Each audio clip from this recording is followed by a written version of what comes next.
Film के starting scene में हमें जॉन एटविन नाम के एक आदमी को दिखाया जाता है। जॉन अपने वाइफ को बहुत याद करता है और उसे एक लेटर लिखता है। लिखता है कि मैं जानता हूँ तुम मुझसे बहुत दूर चली गई और इसका जिम्मेदार मैं अपने आप को मानता हूँ और हो सकता है कि आज रात मैं अपने आप को मार दूँ। इसके बाद हमें दिखाया जाता है कि जॉन अपने आप को मारने की कोशिश करता है लेकिन वो अपने आप को नहीं मार पाया। दरअसल जॉन एक अलास्का में ऑयल कंपनी में काम करता है और उनका यहाँ पर काम ये है कि काम करने वाले वर्कर्स पर जब भी भेड़िए हमला करें और उन भेड़ियों को मारना, क्योंकि यहाँ पर बहुत सारे भेड़िए हैं। एक दिन वो सब वर्कर काम कर रहे होते हैं, तभी एक भेड़िया उनकी तरफ तेजी से आ रहा होता है। जॉन उस भेड़िए के ऊपर बहुत दूर से निशाना लगाता है और उस भेड़िए को गोली मार देता है। फिर जैसे जॉन उस भेड़िए के पास आया तो भेड़िया अपने जिंदगी की आखिरी सांसें ले रहा था। अगले सुबह जॉन अपनी साथियों को लेकर एक प्लेन में जा रहा होता है। जब उनका प्लेन अलास्का के बीचों बीच में होता है तो उनका प्लेन क्रैश हो जाता है और ये सब के सब अलास्का के सुनसान इलाके में फंस चुके हैं, जहाँ पर चारों तरफ सिर्फ बर्फ ही बर्फ है और यहाँ पर इतनी ज्यादा ठंड है कि शायद इनकी जान ठंड की वजह से चली जाए। इस प्लेन क्रैश में इनका एक साथी वहीं पर ही मर जाता है। जॉन सबको कहता है कि अब यहाँ पर हमें आग जलाना चाहिए। साथ ही वो ये भी कहता है कि आज रात हम यहीं पर रहेंगे, सुबह जैसे होगी हम यहाँ से निकल जाएंगे और हमें यहाँ पर कोई भी ढूंढने नहीं आएगा। अगर आया भी तो भी हमें ढूंढ नहीं पाएगा क्योंकि ऐसी लोकेशन है। रात को ये सब आग लगाकर बैठे हुए होते हैं, तभी जॉन पर एक भेड़िया अटैक करता है और जॉन के पैर को जख्मी कर देता है और जॉन समझ जाता है कि ये पूरा एरिया भेड़ियों का है। वो जॉन के पाँव पर अटैक कर देता है जिसकी वजह से उसके पाँव पर काफी ज्यादा चोट लगी होती है। जॉन अपने सभी साथियों को कहता है कि यहाँ पर जितने भी लाशें हैं ये हमें यहाँ से हटा देनी होगी। अगर हमने ये लाशें यहाँ से नहीं हटाई तो भेड़िए खून की स्मेल की वजह से यहाँ पर पहुंच जाएगी। तो ये सब रात को लाशें हटा रहे होते हैं तो जॉन को एहसास होता है कि उसके आसपास कोई न कोई है। जॉन अपने साथ एक लकड़ी की अशाल लेता है और अंधेरे की तरफ जाने लगता है। वो जैसे जाता है तो पाता है कि वहाँ पर काफी ज्यादा भेड़िए हैं। फिर सुबह जैसे होती है वो अपने साथियों को कहता है कि हमें यहाँ से भागना नहीं चाहिए। अगर हम यहाँ से भागें तो हमारा भेड़िया पीछा करेंगे। जॉन सबको कहता है कि हमें बारी बारी यहाँ पर 2-2 घंटे का पहरा देना होगा ताकि सब लोग आराम से सो सकें। सबसे पहले वहाँ पर जॉन पहरा देता है, उसके बाद एक आदमी वहाँ पर पहरा देने आता है। रात को भेड़िए उस आदमी पर अटैक कर उसे मार देते हैं। उस आदमी की आवाज कोई भी नहीं सुनता। पर सुबह जैसे होती है तो वो पाते हैं कि उस आदमी की डेड बॉडी वहाँ पर पड़ी हुई होती है। जॉन सबको बताता है कि भेड़ियों ने इसे खाया नहीं है बल्कि सिर्फ इसे मारा है। तो बाकी लोग जॉन से पूछते हैं कि ऐसा क्यों हुआ। जॉन सबको बोलता है कि भेड़िए समझ चुके हैं कि हम उनके दुश्मन हैं और साथ ही उन्होंने इंसानों का खून भी चख लिया और अगर हम यहाँ पर रहें तो वो भेड़िए हम सबको मार देंगे। तभी वहाँ पर बर्फीला तूफान आ जाता है और जॉन सबको कहता है कि बहुत दूर से हमें पेड़ दिखाई दे रहे हैं, हमें कैसे भी करके इस पेड़ों की तरफ जाना होगा। जॉन जितने भी मरे हुए आदमी हैं उनके वॉलेट लेता है ताकि उनकी फैमिली को उनको इत्तला कर सकें। और यहाँ पर इतनी ज्यादा बर्फ होती है कि यहाँ पर इन दोनों को एक एक कदम बहुत जोर से जमीन पर लगाना होता है। अब इन सब में से एक आदमी बहुत पीछे रह जाता है जिस पर भेड़िए अटैक करते हैं और उसे मार देते हैं। वो अपने साथियों को काफी ज्यादा आवाज लगाता है। जब तक उस साथियों ने उनकी आवाज सुनी उससे पहले उसको भेड़ियों ने मार दिया।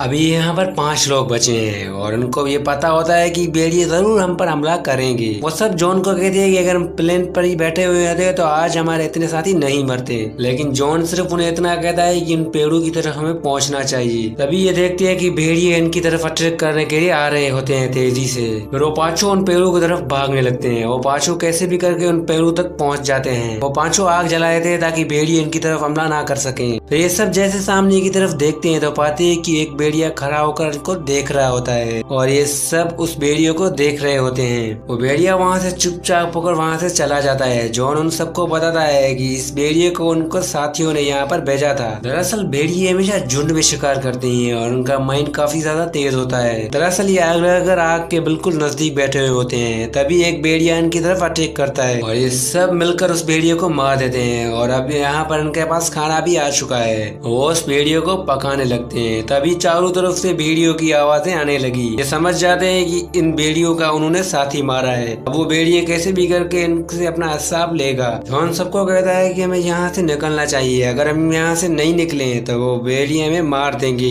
दरअसल यहाँ पर बहुत अंधेरा होता है और उनके पास जाने के लिए कोई रास्ता भी नहीं होता, लेकिन वो कैसे भी करके अपना रास्ता तलाश करके वहाँ से निकल जाते हैं। तभी वहाँ पर एक एडवर्ड नाम का आदमी होता है जिसकी तबीयत धीरे धीरे खराब होने लगती है। अब इनको यहाँ पर रुकना होगा क्योंकि उस आदमी की तबीयत बहुत खराब हो चुकी है। अगली सुबह उस आदमी की डेथ हो चुकी थी। फिर तभी धीरे धीरे वेदर कंडीशन खराब होने लगी, आसमान में बादल गरजने लगे। अब ये समझ जाते हैं कि अगर यहाँ पर बारिश पड़ी तो ये ठंड की वजह से मर जाएंगे, साथ ही वो आग भी नहीं जला पाएंगे। लेकिन तभी वहाँ पर बहुत तेज तूफान आता है। तूफान के बाद उनका साथियों की तबीयत तो और भी खराब हो चुकी थी। अब जैसे तूफान थमता है तो वो वापस जाने के लिए तैयारी करते हैं और निकल जाते हैं अपनी ट्रेवल की तरफ। और तभी यहाँ पर इनको पानी की आवाज भी सुनाई देती है और जैसे उस पानी की तरफ जाने लगते हैं और वो जैसे देखते हैं कि उनकी तरफ एक बहुत बड़ी खाई है जिससे इनको पार करना पड़ेगा। और ये खाई इतनी ज्यादा गहरी है कि ये चाह कर भी इसको पार नहीं कर सकते हैं। इनके पास रस्सी होती है लेकिन इतनी बड़ी रस्सी नहीं होती। वो उस रस्सी को उस चट्टान पे बांधते हैं और धीरे धीरे वो उस रस्सी पर चढ़ना शुरू कर देते हैं। दरअसल उनके पास रस्सी भी पूरी नहीं होती। वो उस रस्सी पर अपने कुछ कपड़े अटैच कर देते हैं। तो उन्हीं में से एक आदमी उस चट्टान ऊपर उस रस्सी की वजह से कूद जाता है। दरअसल ये तीनों आदमी एक नदी के पास आते हैं और वहाँ पर बैठे हुए होते हैं। लेकिन तभी इनकी तरफ कुछ भेड़ियों की आवाजें सुनाई देने लगती है।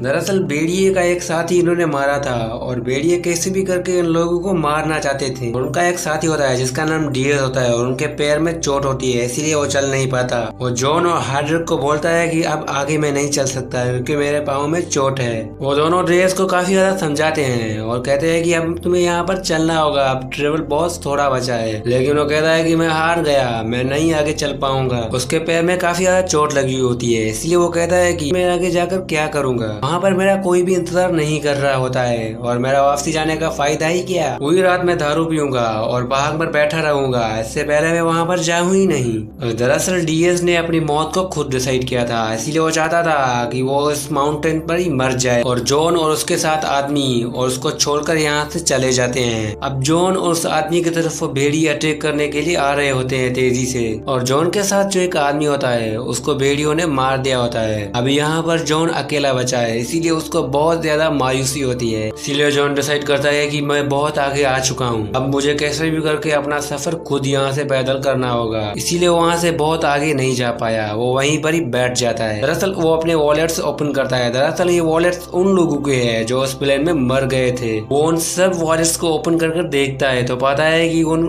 वॉलेट्स में उनकी फैमिली के फोटोज पड़े हुए होते हैं। तो जैसे वो अपने चारों तरफ देखता है तो पाता है कि वहाँ पर भेड़िए आ चुके हैं और यहाँ पर भेड़िए इनकी तरफ अटैक करते हैं और उनको यहीं पर ही मार देते हैं। इसके साथ इस मूवी का यहीं पर ही एंड होता है। दोस्तों मैं उम्मीद करता हूँ कि मूवी एक्सप्लेनेशन आपको पसंद आई होगी।